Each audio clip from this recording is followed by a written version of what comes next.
Hey, everybody. Good morning. Welcome to the Mayday show. I am Julie Roginski here with Michelle Kinney. Remember to like and subscribe, please. Now that you're here with us, welcome. Michelle, I thought originally that this whole Venezuela excursion was kind of Trump and Hegseth playing Army or Navy in this case. But it turns out that I think we're about to go to war with Venezuela. Yeah, it's feeling very Iraq. It's feeling very Iraq war vibes. And we seized a tanker yesterday off the coast of Venezuela, which, I guess they're claiming that it was a tanker that was doing illicit things. Trump. I'm going to go out on a limb and be like, show me the proof. Yeah, show me some proof. Trump said, and I quote, "It was a large tanker, very large." And then he added, "Other things are happening." And then when he was asked about the oil on the tanker, Trump said, "Well, we keep it, I guess." Oh, yeah, I have this clip. Should I show it? I have this clip. I think you should. What happens to the oil on this ship? Well, we keep it, I guess. Where does it go? What port does it go to? Well, you have to follow the tanker. You know, you're a good newsman. Just follow the tanker. Do you know where it was going? Was it going Follow to it. China? Get a helicopter and follow the tanker. Is it true he's going to But keep we're it? gonna. I assume we're gonna keep the oil. First of all, he sounds like absolute shit. I mean, not that he ever sounds great, but like, good God. But yeah, he's slurring. Yeah. But look, I have no love lost for Nicolas Maduro. He is an illegally. He's sitting there illegally in Venezuela. Yes. So this is not a defense of him. However, he said something. I mean, Saddam Hussein was a bad guy too. Saddam Hussein was a bad guy. Vladimir Putin's a bad guy. Xi Jinping's not a great guy. None of these guys got elected illegally, just to be clear, right? But we're not going to war with them. We're going to war with Venezuela. And I have to say, Venezuela's government, and again, I want to stress, this is an illegitimate government, it's Venezuela, but they are right about this. They call this, quote, a barefaced robbery and an act of international piracy. That was the goal of which was to strip them of their oil wealth. Yeah, I mean, yes. I don't understand. Like, we just go and take tankers now because we can, and we just take their oil because we can. Yeah. Another war for oil, another one. I mean, have we learned nothing?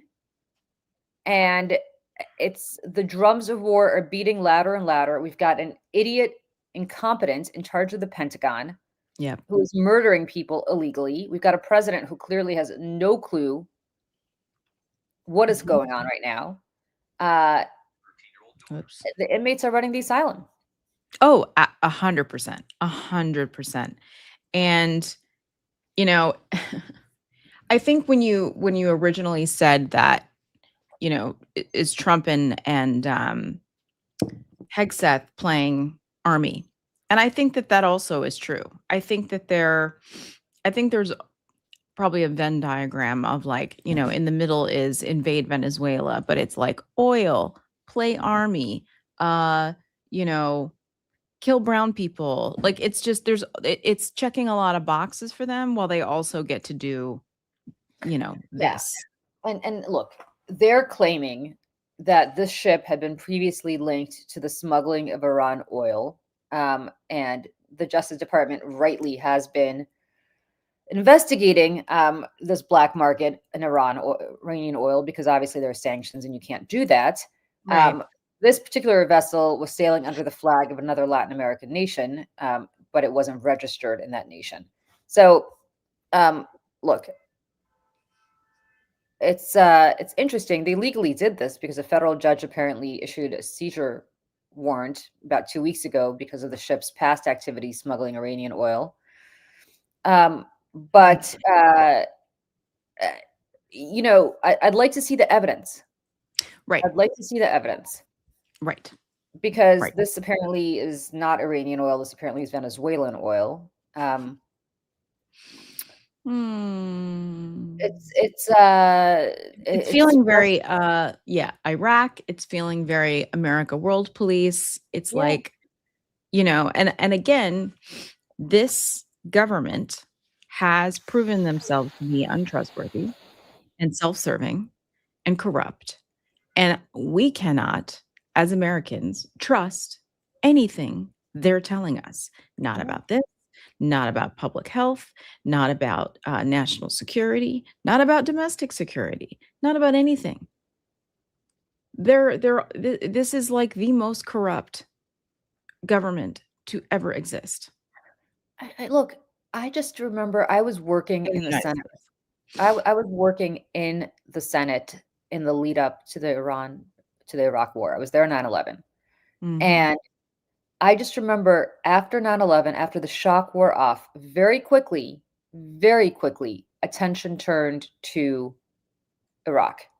And Mhm. very quickly, there was a movement on both sides of the aisle Mhm. because the Democrats and the Republicans were both fooled by the Bush administration Yeah, because they into lied. into believing that if they hit us and killed 3,000 people by hitting the World Trade Center, it was only a matter of time till Iraq was going to hit us with a nuclear weapon, and we had to go in there and we had to take care of it. All of that was bullshit.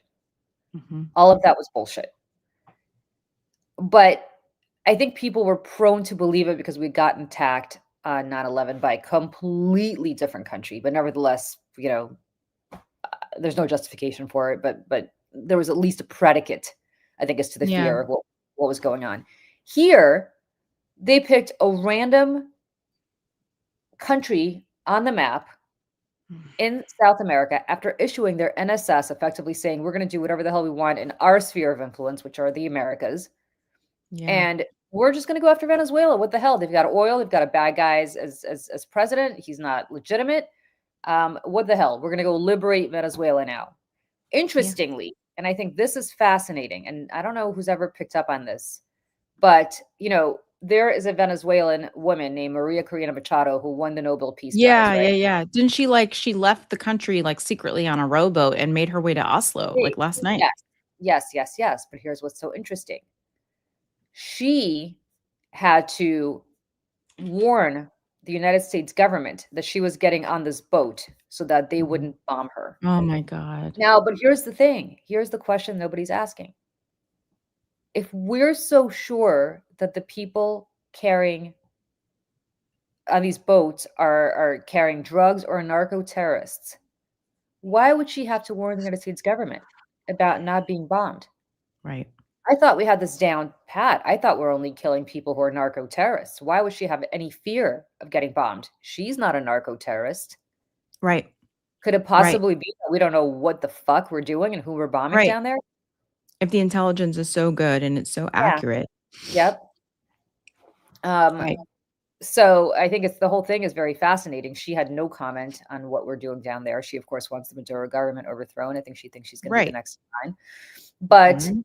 I just think it's fascinating that she had to flee to Curacao, which is very close to Venezuela, Yeah. on this little rowboat, and warn our government that was her in the boat and not somebody else, just in case they wanted to bomb it.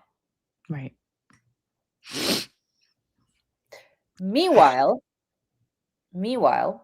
anybody coming to this country, Yeah. our friends in the United States, hey, we've got people from all over the world watching us. Australia, Mhm.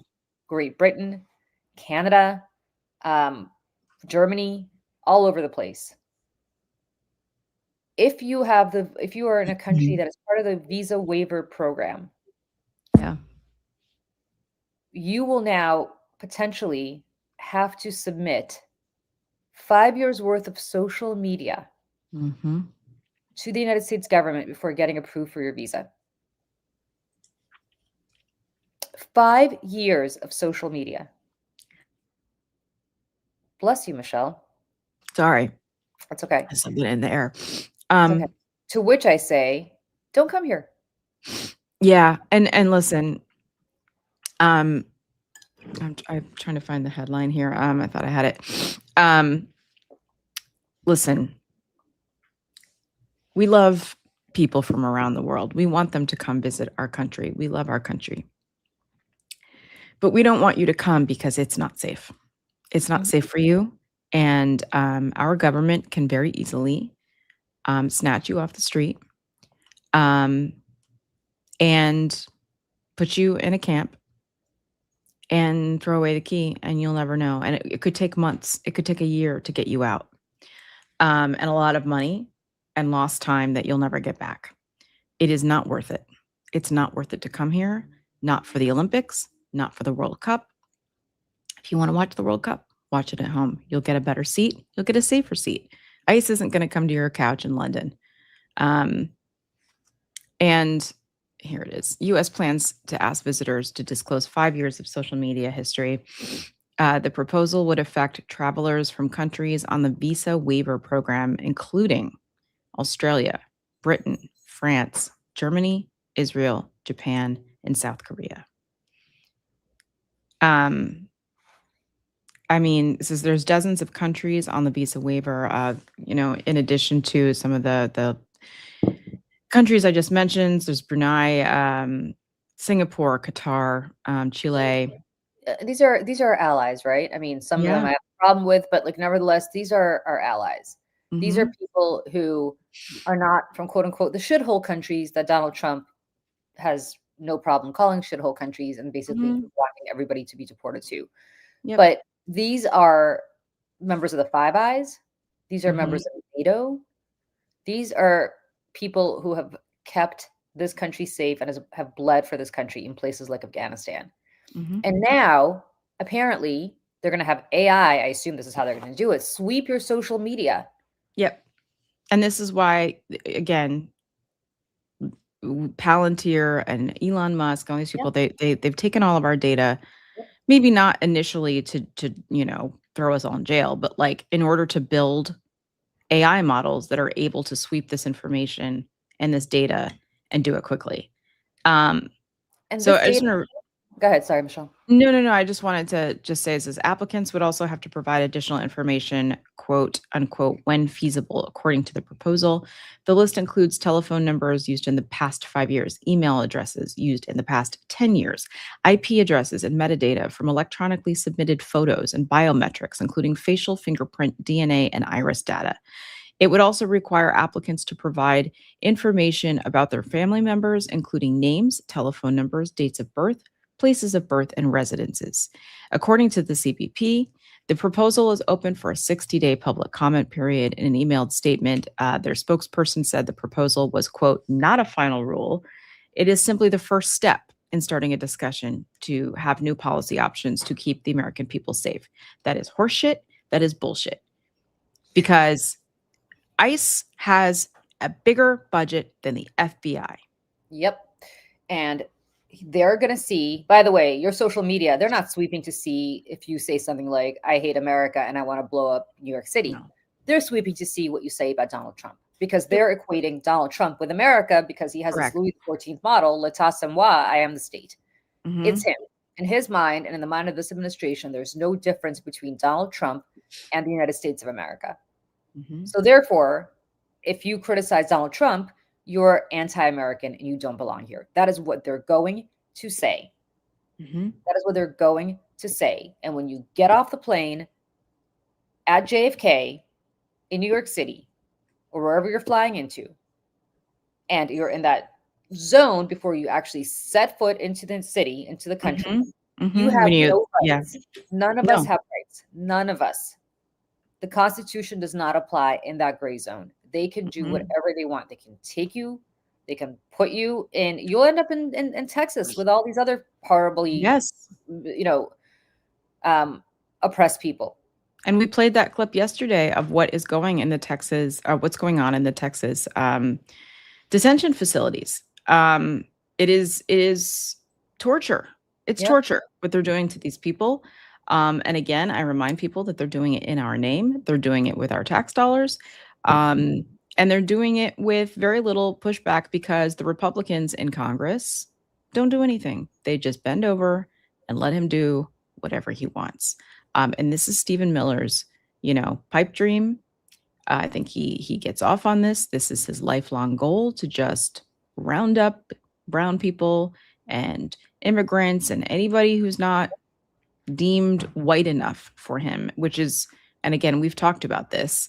that there will be no one white enough for these people, and they will eventually come for everything. Yeah. And in that light, I just, talking about lists and things too. I don't know if you saw this. There was a leaked memo that showed Pam Bondi ordered the FBI to compile a list of, quote, domestic terrorism groups, common characteristics of domestic terrorists and organizations. This is highlighted here from Democracy Now!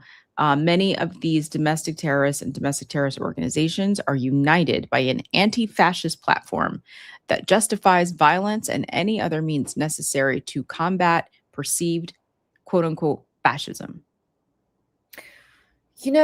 I have to ask, and I thought about this. I didn't sleep much last night, and I don't know why I was thinking about this Yeah, at me like 1 in neither. the morning. But I know you were at a Yeah. party. Well, yeah, I mean, I was home by 11, but then I just tossed and turned all night long. Yeah, me too. I had a friend's birthday last night as well, but I came home by Yeah. like 9:30 and I couldn't go to sleep. Yeah. Anyway, as I was tossing and turning last night, this is what I was thinking about. We are a society that is trained to obey the Constitution and the law. But what happens when you have a Supreme Court that allows the law to be so subverted that it ushers in fascism legally? Because that's what's basically happening. Mm-hmm. Right? We're ushering in fascism, and the Supreme Court is doing it and giving a legal gloss to it. And we are all supposed to sit here and just say, okay, no problem. Mm-hmm. I don't know what the answer is, because violence to me is not the answer. But I don't know what the answer is. Yeah. I just mean, don't that's know. real. That's real. Because you have a Supreme Court. First of all, I was always opposed to expanding the court because I thought, okay, we'll expand it, then they'll expand it next time they're in charge, and this will never end, right? Well, But now I was very in favor of it. Yeah. Yeah, but now you can't allow these people to continue. They're political activists. Yeah, this is an activist court. They're letting him do whatever he wants. You just saw that a day or two ago when they were basically allowing him to fire people from independent agencies. Yep. And people in the chat ask, where is the CIA? Run by his henchman, John Ratcliffe. That's where the CIA is. Mm-hmm. They're not the good guys here. They can't operate in this country anyway. No. Where's the FBI? Run by his guy. That's so. Where's ICE with a bigger budget than the FBI? Mm-hmm. It's like $1 billion over like the next, I don't know, however many years. It's insane. Yeah. It's insane. And of course, at least the FBI and the CIA has like standards to hire people to be agents. But ICE doesn't. They're just like, do you have a head? Cool. Here's a gun. Go chase some brown people. And I want to throw this up too, because this really struck me. Because I'm a fan of the Bulwark. I love what they're doing over there. I think that they are doing great work. And JV Last is one of my favorites, not just because he wrote that American Girl was the ad of the election cycle last year, but also because I think he's a great writer and he has some really interesting things to say. And he wrote this yesterday. It says Trump's wager and the authoritarian shift. And it got me thinking, because we had just gotten done talking on the morning show yesterday about him doubling down kind of. And it's like how they're in trouble. And like we're looking at all these elections and how Republicans are losing, but like it's not stopping them. And then I saw this. So the Trump's wager on the authoritarian shift. Is Trump getting weaker, or is the authoritarian danger increasing? Yes. They point to his declining popularity, high profile Republican defections, and the likelihood Democrats could win some federal power next year. I want to grant all of that. Yes, Trumpism might be falling apart before our eyes, but there's another possibility. What if Trump is executing the authoritarian shift? Because many authoritarian regimes, they win a couple elections, ride waves of discontent, and seize power through legitimate or at least quasi-democratic means, which is exactly what you just talked about, Julie. It's only later that they become authoritarian. After gaining power, the aspiring authoritarian assaults the democratic system itself, seeking to remove the need for popular support. The regime tames the legislature, sidelines or steamrolls the courts, co-ops, the business class, exerts control over the media and the universities. Um, I mean, yeah, sometimes this process takes years, as it did for Viktor Orban in Hungary. Sometimes it takes weeks, as it did for Adolf Hitler in Germany. It goes on to say look to Orban, Lukashenko, Putin, Bukele. But he goes through a list here of different things that have like developments, the giant media companies that control television, the internet platforms. Why we said from the get-go, do not obey in advance. This is why Tim Snyder says do not obey in advance, because when that happens, then you start to see things crumble. The oligarchs like Mark Zuckerberg, Musk, the Ellisons have all aligned. Disney, Bezos have merely tried to placate him. Then we have Apple, OpenAI, the Department of Justice and the FBI, which we just talked about, have been completely politicized. Trump created a $165 billion federal paramilitary force. Federal courts have attempted to stop Trump's assaults on the government, but have mostly been overruled by the Supreme Court. Federal courts have attempted to stop Trump's assaults on the government. Let's see, Harvard has resisted Trump, but other elite universities, Cornell, Northwestern, UVA, Columbia, have capitulated. Trump is in process of political takeover of the Federal Reserve. The Department of Defense is attempting to force out senior officers not deemed loyal to Trump. So I go through all of that because JV Last makes a very, very important point here that keeps me up at night. That I don't see. Are we glitching for people? Because I see in the chat that some people are saying that we're glitching. I don't know. I don't know. Let us know if we're glitching for everybody. I see that we're glitching for a few people, but hopefully we're not glitching for everybody. Okay. Sorry. We are glitching for people. Okay. I don't know what that's about. I don't know either. Is it just me or is it Julie? Both of us? Everyone. Yes. Glitching. I don't know. Yeah. I don't know how to fix that. Okay. Leave and come back? Well, then we'd have to restart a new stream, I think. No. I mean, just leave the thing. All right. Well, we're going to do our best. Yeah. Sorry about that. I'll leave for a second and try to come back. Yeah. You carry on. Okay. I think it's both of us. So I just left and came back. In any case, this is a scary development. It is incredibly frightening that they're treating the people who want to come to this country, spend money here. I mean, tourism is a major component of our economy.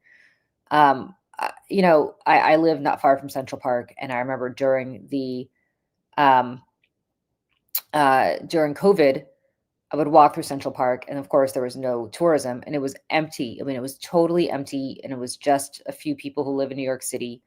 And it wasn't the same. Like, the best part about Central Park is you go there and there are people from all over the world. It is the true melting pot. You're hearing every single word, every single language spoken, and from every single country. I mean, it is just truly so wonderful to be there. And, that's what they're trying to accomplish now. That's what they're trying to accomplish. I mean, and Michelle lives in New York City. And for people who live here, we love, Michelle, I was just talking about how much we love foreign tourism. I mean, and not to mention our economy, like kind of. Yeah, our economy. But for people, is that better for people? Are we glitching? Not at all, or hopefully better. And, ultimately, I think the problem is that we are becoming a country that is going to be America for Americans only, and the only kind of Americans they want are their kind of Americans. Mm-hmm. Well, which makes me think of that movie, Civil War, that came out last year, and there's that very famous. It was in the trailer, where they're captured by somebody, and he's like, "We're Americans, and he's like, "Well, what kind of American are you?" And that, even especially now, like, sends a chill through my entire being. They're eventually going to come for all of us. I mean, if they've accomplished this in the first year, by next year, who knows what's going to happen? Mm-hmm. We're going to continue talking until they haul us off to CCOT, but they're gonna try. I mean, they're gonna come for resistance media next. Now that they've taken over corporate media, they're going to come for resistance media next. They're going to come for people like the Bulwark. They're going to come for all of us, Lincoln Project, everybody. And what they're going to do is eventually they're going to tell YouTube that they can't host shows like this. Mhm. They're going to tell Substack that they can't host shows and writing like this. Mhm. They're going to either acquire YouTube in a Mhm. forced sale or acquire Substack in a forced sale, Mhm. or they're just gonna, I don't know how they're gonna do it, but they're gonna shut it down before, I mark my just word. the thing that's part of me still is like, well, how would they? Because Google is so huge and YouTube is so huge. It's like, how would YouTube they make so much money off of, like, creators like us and others, millions and millions of followers. I don't know. I don't know. I hope that doesn't happen, obviously, but and that's where it's like I turn to, this is where we have to be prepared. We have to have plan B, plan C. How analog can we all go? Can we get on, like, the FM? Like, can we get on, like, the radio? Um, these are all things we have to think about. And to talk about people speaking up, sorry, my cat, Jennifer Welch, Mm, she has been extremely vocal and honest, and, I enjoy her, I love her. a I think lot. she's great. I think she's amazing. So she's been very vocal, and, you know, the irony here being that Katie Miller has gone on CNN. When she was on CNN, was it like a week or 2 ago, was going off about Jennifer Welch. "They're calling us Nazis, like, you platform her, and she calls us Nazis. Is that okay?" And I wanna be like, "Maybe. Stop acting like Nazis, and we'll stop calling you Nazis." She's out here crying foul, but, like, I don't know what she's saying that's so bad. So she went after Erica Kirk because Erica Kirk's been on this press tour raising money and making money off of her husband. And this is what Jennifer Welch said: "You are an opportunistic grifter who weaponizes your gender." And I can't see because that little Yeah. thingy's over it. Something women.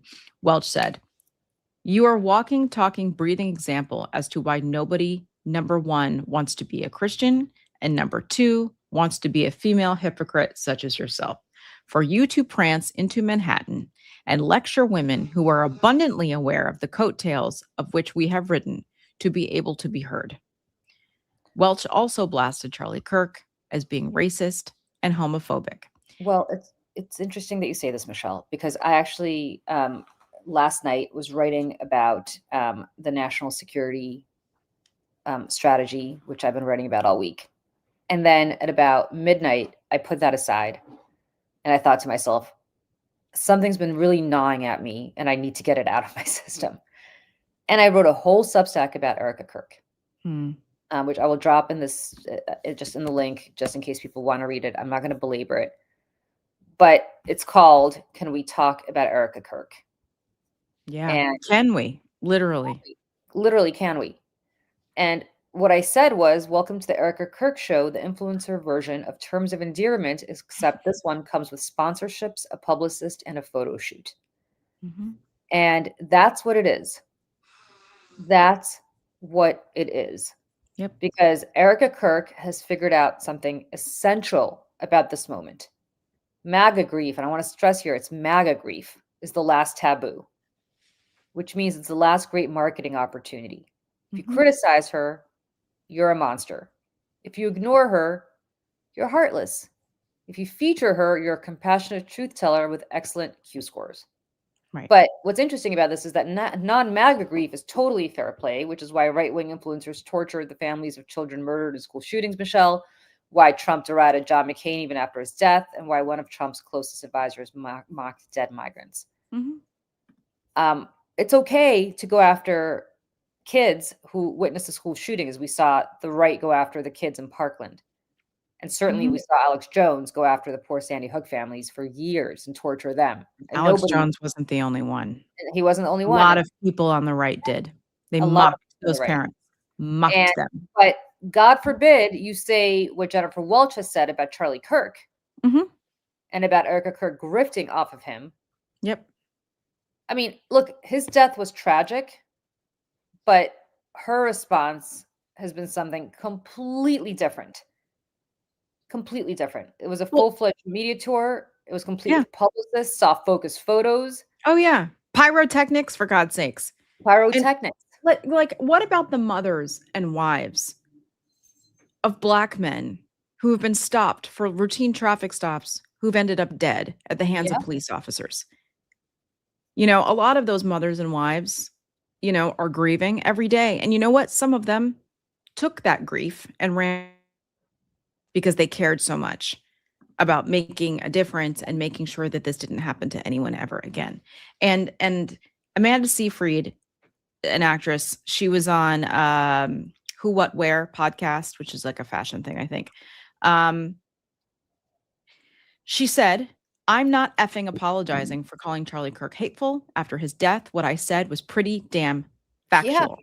Need to Yeah. know." Amanda Seyfried wrote that Charlie Kirk was hateful in the comment section of an Instagram post shortly after his death.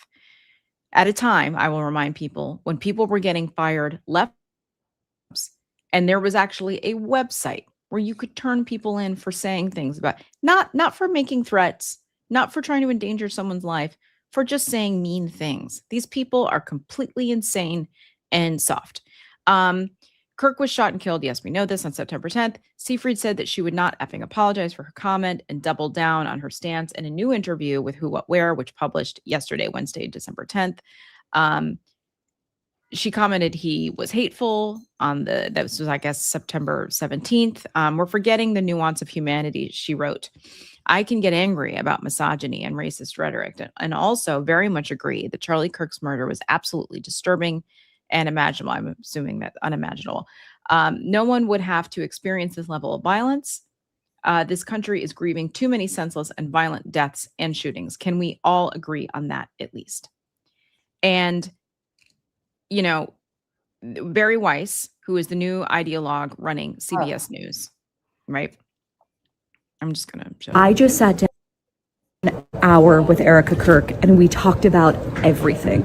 We talked about what was going through her head when she stood on that stage and forgave her husband's alleged murderer. We talked about all of the conspiracies surrounding his assassination. And of course, we talked about grief, political violence, and so much more. Watch this Saturday night on CBS at 8 p.m. I'd rather chew on glass. Somebody's had media training. Let me say this about Barry Weiss. She's reinvented herself so many times that she's like the talented Mr. Ripley of intellectual posturing. And you know what she's not going to do? She's not going to do this, I don't think. Maybe I'll be pleasantly surprised. Erica Kirk has spent her public morning lecturing the women of America about choosing motherhood over career.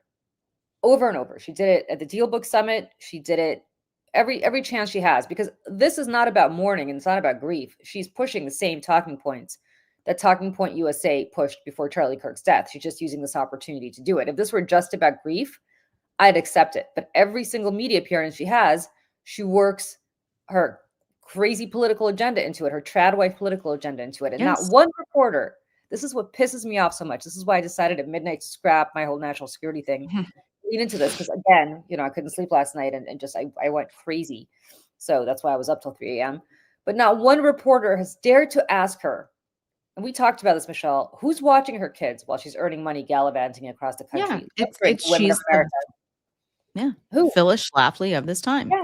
And she takes the time, like she takes this time to harangue women about settling down in their 20s, and not one reporter, and I would venture to say Barry Weiss didn't do this, asked her why she waited until her 30s to get married and have kids. And spoiler alert, because like the Mandani voters she now trashes and derides, she once lived it up as a single career woman in New York City. And she also launched a clothing brand prior to her marriage. Listen, Magda Goebbels made great strudel, right? I mean, this is again the softening and normalizing of fascism and extremism. And this clip I'm going to show because this was on the CBS TikTok this morning, I believe, or yesterday, asking Erica Kirk about this. And listen, this is effective, like grief.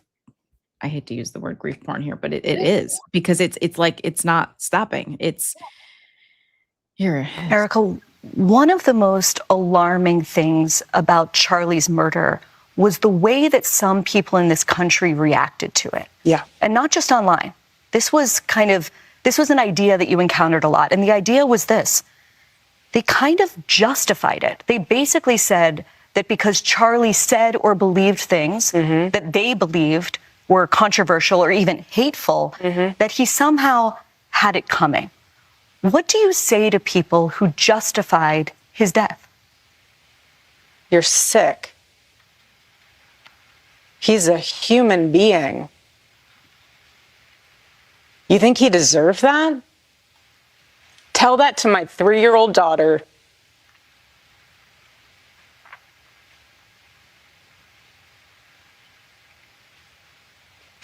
Excuse me. You want to watch in high res the video of my husband being murdered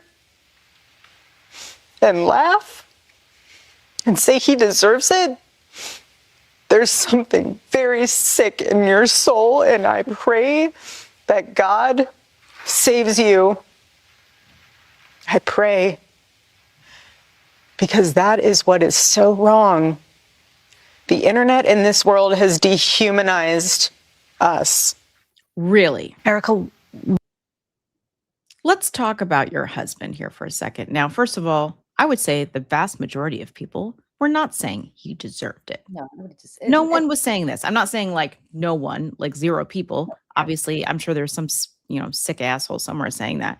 But for the most part, people were saying, I'm sorry this happened, but also, I am not going to sit here and pretend that he was a good person, because he wasn't. And before you play that clip, Michelle, I just want to say one thing. That, I bet you, came in the beginning or the middle or towards the beginning of that interview. Because so that everything else that she said afterwards Yep.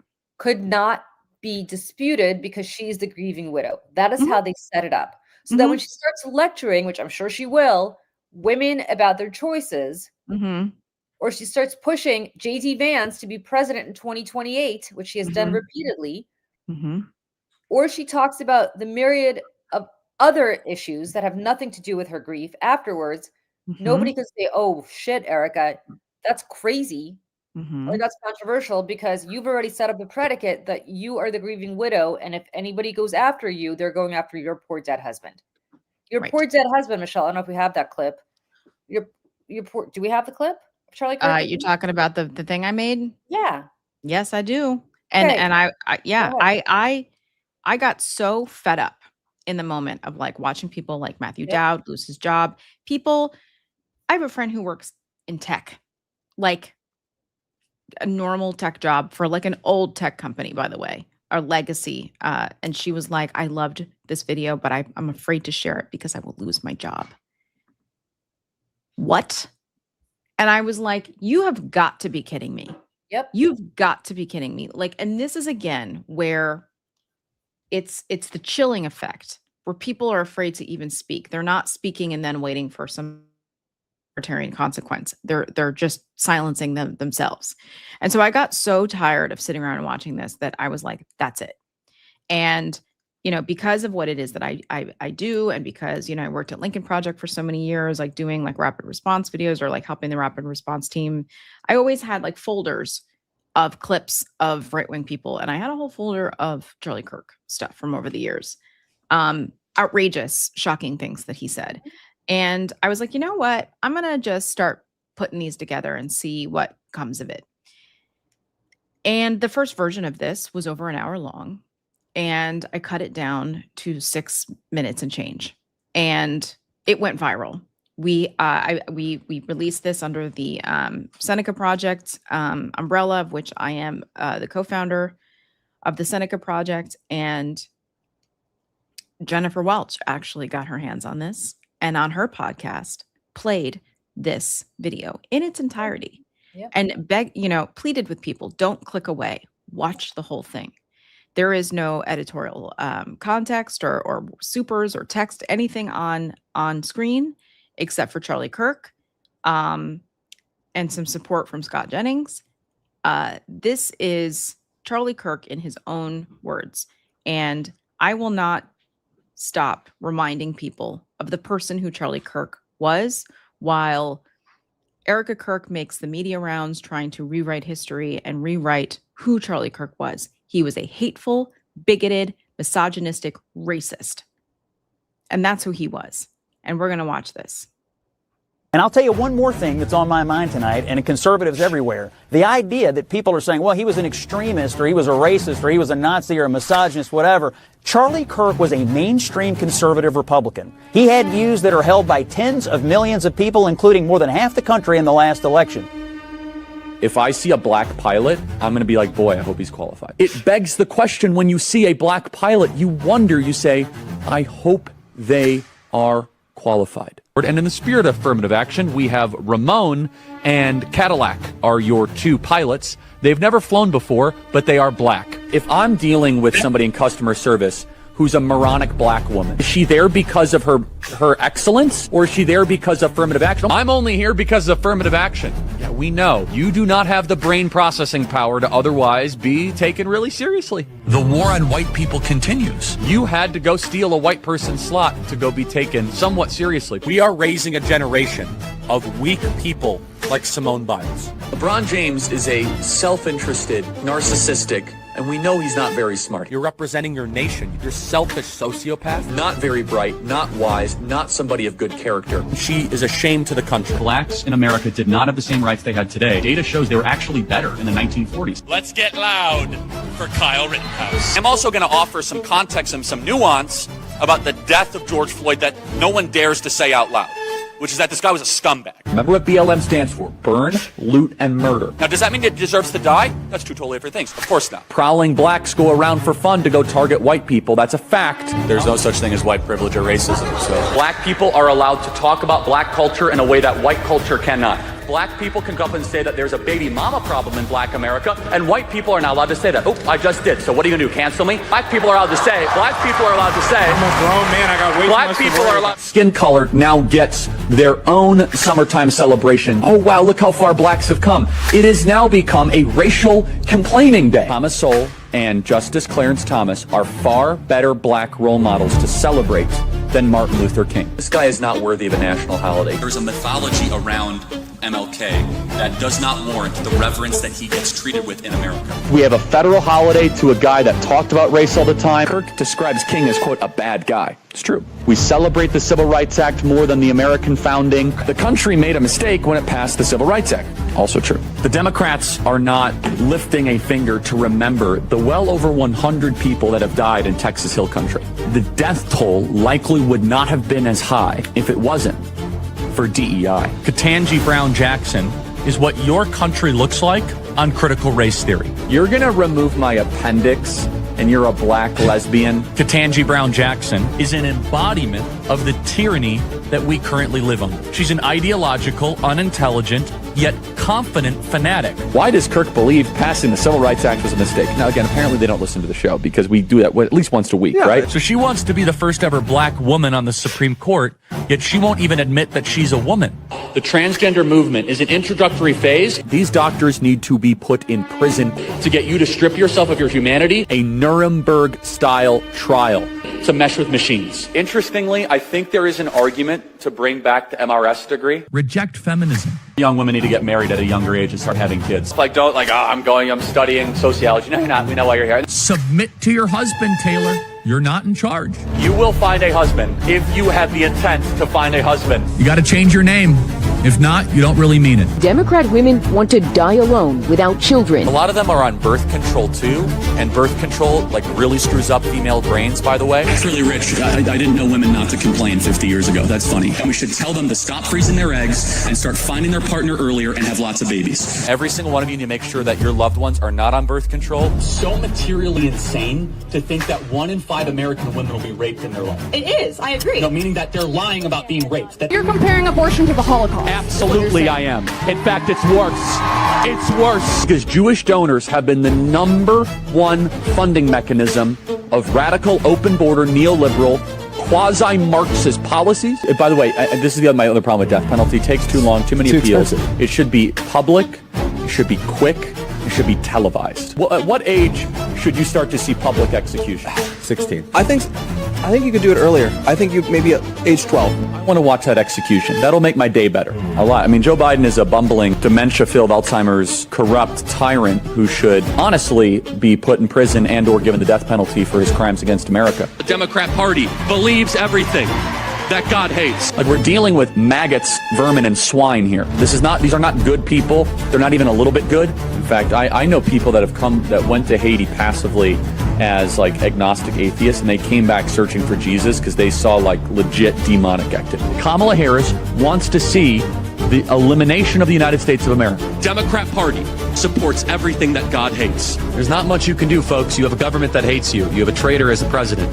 Buy weapons. I keep on saying that. As top Republicans reject any link between GOP rhetoric and Paul Pelosi assault. If some amazing patriot out there in San Francisco wants to really be a midterm hero, someone should go and bail this guy out. Native-born Americans, you better buy weapons, everybody. Have a lot of guns at your disposal. I would never leave your home without a weapon. I think it's worth to have a cost of, unfortunately, some gun deaths every single year, so that we can have the Second Amendment to protect our other God-given rights. We actually need looser gun laws because I think that Oh, yeah. They said we have more guns at the Turning Point HQ than you could imagine. Yeah, if anyone ever tries to come, that will not end well. Oh, no. Imagine the world without Joy Reid. Imagine the world without Sheila Jackson Lee or Michelle Obama or Ketanji Brown Jackson. I am channeling the emotions of millions of conservatives who are angry. They knew Charlie. They loved Charlie. They viewed Charlie as a mainstream conservative Republican.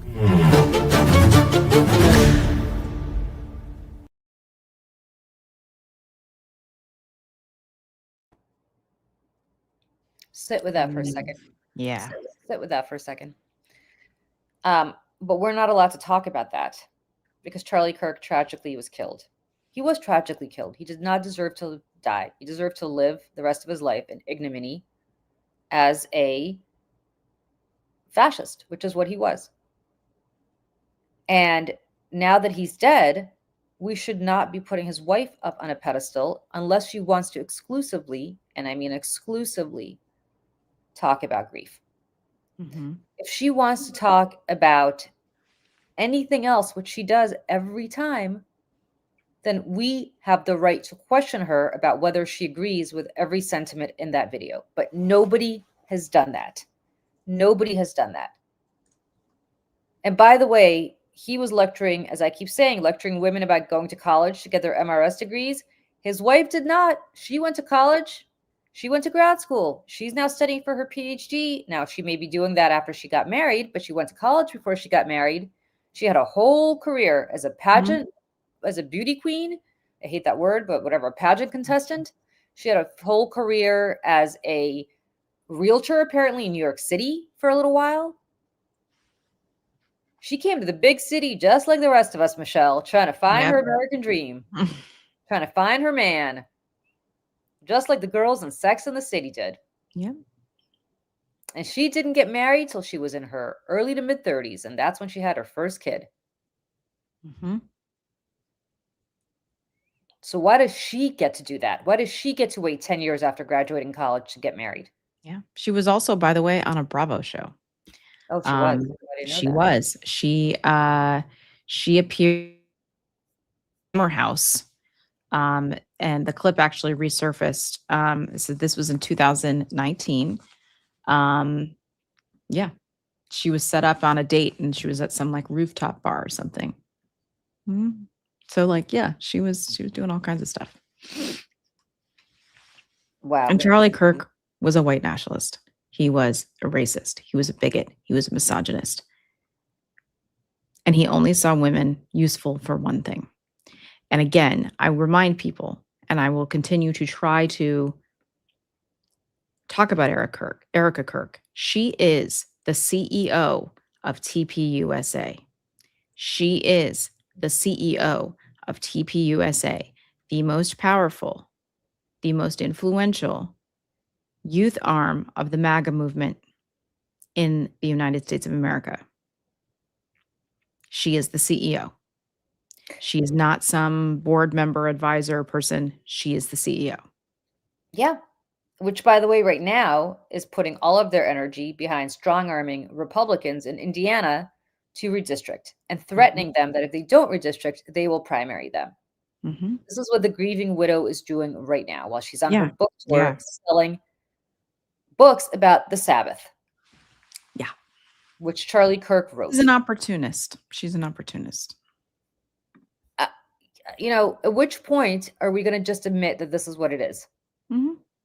She's leaning in, and she's leaning in hard into this. Yep. It's business as usual. As I said, it's one thing if she were just talking about political violence at these media stops.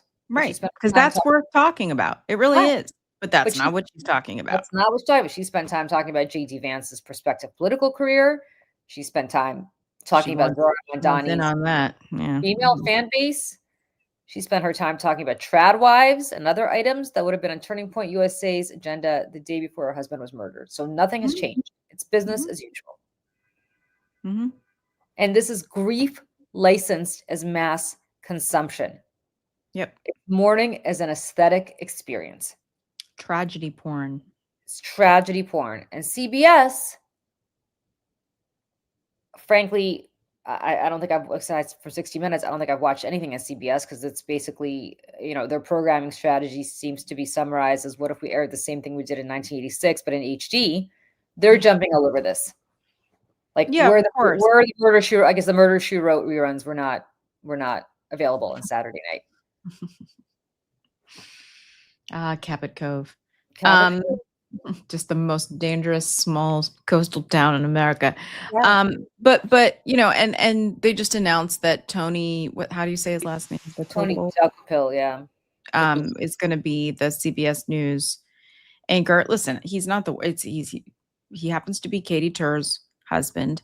I don't think he's like terrible. I guess it could be worse, but there's a very, very specific reason why she chose him. It's because he's like mainstream.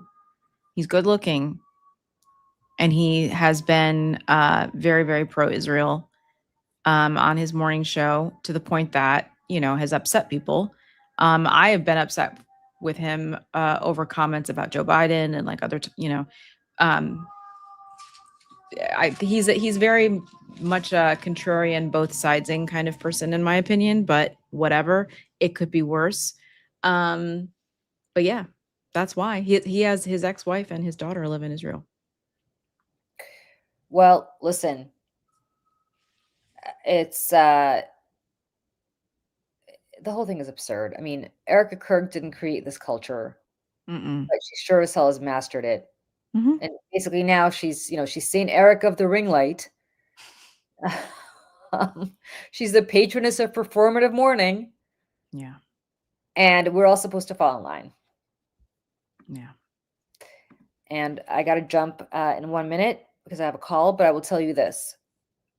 You're not getting this from mainstream media. What you're getting is bullshit, MAGA packaged bullshit wrapped in some sort of public mourning so that we could all consume it. That's our little spoonful of sugar, right? The public mourning is a spoonful of sugar so we could ingest the MAGA stuff just a little bit more. So that we can feel something. I mean, that's the other. I feel like so many people in this country are dead inside, and we're all like starved for like some sort of dopamine hit to feel anything. And so we look to this stuff, and it feeds us, unfortunately, in the subliminally, this MAGA, trad wife information, and it just permeates. It's disgusting. It's scary. It's scary. It's disgusting. Disgusting, and that's what's happening. And I guarantee, I'm trying to remember when anybody else got this kind of primetime treatment. Jackie Kennedy. And by the way, nothing about gun violence either. Nothing. Well, no, she did mention gun violence. She doesn't blame guns. Guns are okay. The person was mentally ill. Well, yeah, no shit. But if you're mentally ill and you have access to a gun, it results in death.